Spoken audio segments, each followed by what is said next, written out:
AR News 24. नांदेडच्या नायगाव येथील जनता हायस्कूलचे क्रीडा शिक्षक सय्यद अयूब सर यांचा आज सेवानिवृत्त कार्यक्रम संपन्न झाला.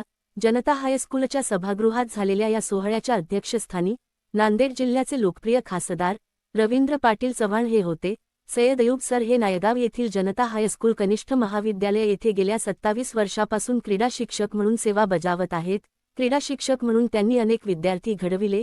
सन 2019 मध्ये त्यांना उत्कृष्ट राज्यस्तरीय क्रीडारत्न पुरस्काराने सन्मानित करण्यात आले.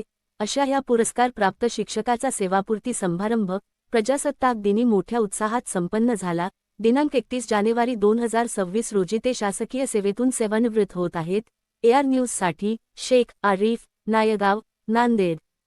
मी शेवटपर्यंत या संस्थेमध्ये अण्णांच्या आणि साहेबांच्या कृपेमुळे मी या ठिकाणी मला सेवा करण्याची संधी मिळाली आणि मी प्रामाणिकपणे या ठिकाणी सेवा केलेली आहे, याच्यात काही दुमत नाही.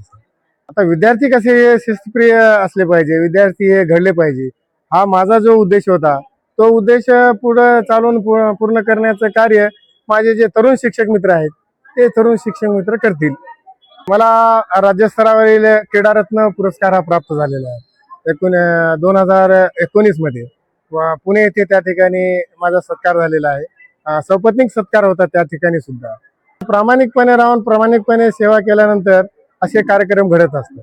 आता सकाळी तुम्ही पाहिला समजा लेझिमच्या ज्या मुली होत्या, ज्यांना मी या शाळेमध्ये लेझिम शिकवलं, त्या लेझिमच्या माझ्या मुली मला लेझिम खेळत वाजत गाजत खासदार साहेबांसोबत स्टेजपर्यंत मला त्यांनी आणलेलं आहे.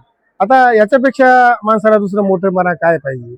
मी या ठिकाणी फक्त आणि फक्त प्रेमाची शिदोरी मी या ठिकाणून मी नेत आहे. एवढं मोठा संस्थेनं माझ्यावर ऋण व्यक्त केलेलं आहे.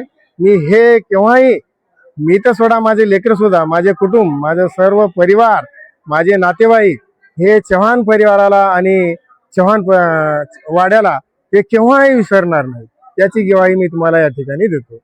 माझे दोन्ही लेकर उच्च शिक्षित आहेत. केवळ आणि केवळ चव्हाण परिवारामुळे माझे दोन्ही लेकर उच्च शिक्षित आहेत. त्यामुळे आता या त्या मनोगत या ठिकाणी मान्यवरांनी व्यक्त करताना मुलगा मला पुण्याला नेणार आहे अशी थोडीशी चर्चा झाली.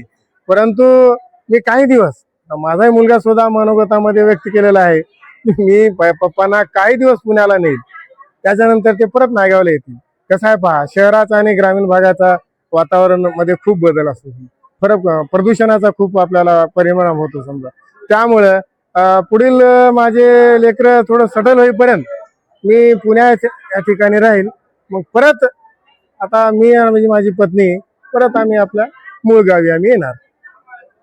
जो यहाँ पे अभी फंक्शन हुआ है मेरे पापा के रिटायरमेंट का, उसके लिए मैं सभी को थैंक यू बोलता हूँ. जितने भी लोग मेरे फैमिली मेंबर, चौहान फैमिली जो भी आए, उनके सभी का मैं तहे दिल से थैंक यू बोलता हूँ.